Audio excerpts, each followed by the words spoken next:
پاکستان کے مسائل حل کرنے کے لیے ہمیں جس چیز کی ضرورت ہے وہ یہ ہے کہ ہم ادھر ادھر دیکھنے کی بجائے نا اس وطن کے مسائل حل کرنے کے لیے یا اللہ کا قرآن دیکھیں یا اپنے نبی کی سیرت دیکھیں، اور پھر اس کی روشنی میں کوئی عملی چیزیں اگر ہم دیکھنا چاہیں تو پھر دور صدیق اکبر کو دیکھیں، پھر وہ وقت دیکھیں جو حضرت عمر نے گزارا، پھر وہ طرز حکومت دیکھیں جو سیدنا عثمان غنی کا تھا، پھر وہ جرت مندانہ فیصلے دیکھیں جو مولا علی شیر خدا نے کی۔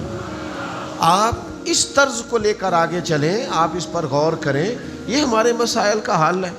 اس میں سے اپنے لیے اسباق اکٹھے کریں اور ان اسباق کی روشنی میں اپنی زندگی کو مرتب کریں۔ مسائل حل ہونے کے لیے ہوتے ہیں، مسائل پیچھے رہ جاتے ہیں اور انسان کی محنت اس سے آگے چلی جاتی۔ تو میں جو سمجھتا ہوں سب سے پہلا حال اس وطن کا یہ ہے کہ قیادت جرت مند اور مخلص ہونی چاہیے۔ اگر قائدین مخلص نہیں ہوں گے، اگر وہ اخلاص کے ساتھ آگے نہیں بڑھیں گے، وہ جو خبریں ہم عوام کو سننے کو ملتی ہیں کہ فلاں جگہ کمیشن کھا گیا اور فلاں نے یہ دیکھا کہ مجھے کیا ملے گا، میری اولاد کو کیا ملے گا، تو اس طرح کی قیادتیں ملک نہیں چلایا کرتی۔ وہ اپنے خاندان تو مضبوط کرنے میں کامیاب ہو جاتی ہیں، اپنے مخصوص احباب کو نوازنے میں تو شاید کسی حد تک وہ کامیاب ہو جاتی ہیں، پر ملی نفع نہیں کر پاتی۔ ملی نفع وہ لوگ کرتے ہیں جو اپنی ذات سے اٹھ کر اونچا ہو کر سوچنے کے اور فیصلے کرنے کی جرت رکھتے ہیں، اور جو قیادتیں جرت مند ہوتی ہیں وہ قوموں کو کبھی مایوس نہیں ہونے دیتی۔ ان کی عوام یہ نہیں کہتی کہ یہاں کچھ بھی نہیں ہو سکتا، یہاں حالات ٹھیک نہیں ہو سکتے۔ یہ جو بہت سارا لوگوں کا ملک سے جانا ہے، پڑھے لکھے نوجوانوں کا وطن چھوڑنا ہے، اور بڑی اچھی ڈگریاں رکھنے والے لوگوں کا وطن سے نکل جانا ہے، یہ قیادت نہ ہونے کا فقدان ہے۔ یہ جو قوم میں مایوسی پھیل جاتی ہے، پریشانی پھیل جاتی ہے معاذ اللہ،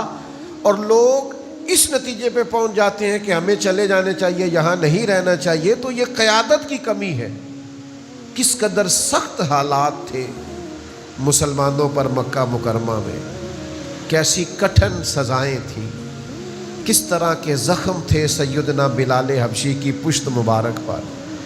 کس طرح کے گھاؤ تھے حضرت خبیب رضی اللہ تعالیٰ عنہ کے وجود نور پر،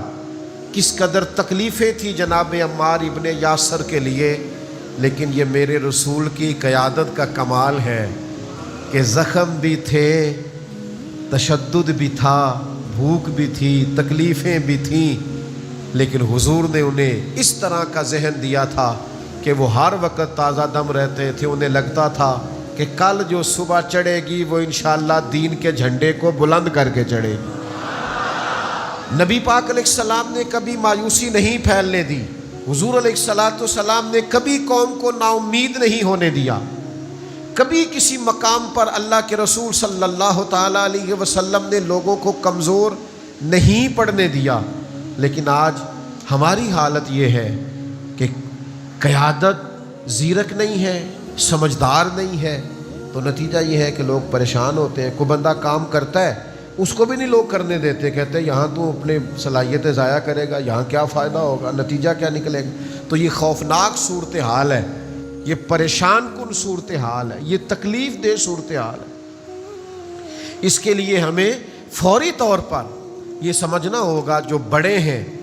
ان کو سر جوڑ کر بیٹھنا ہوگا اور غور کرنا ہوگا کہ ہم قوم کے اندر سے اس مایوسی کو نکالیں اور ہم انہیں بتائیں کہ انشاءاللہ تعالیٰ یہ کلمے کی بنیاد پر بنا ہوا وطن ہے، یہاں کچھ بھی نہیں ہوگا۔ انشاءاللہ تعالیٰ اس دھرتی پر ایسے پھول کھلیں گے جس کی خوشبو سے صرف پاکستان ہی نہیں پوری دنیا کے دل ٹھنڈے ہو جائیں گے۔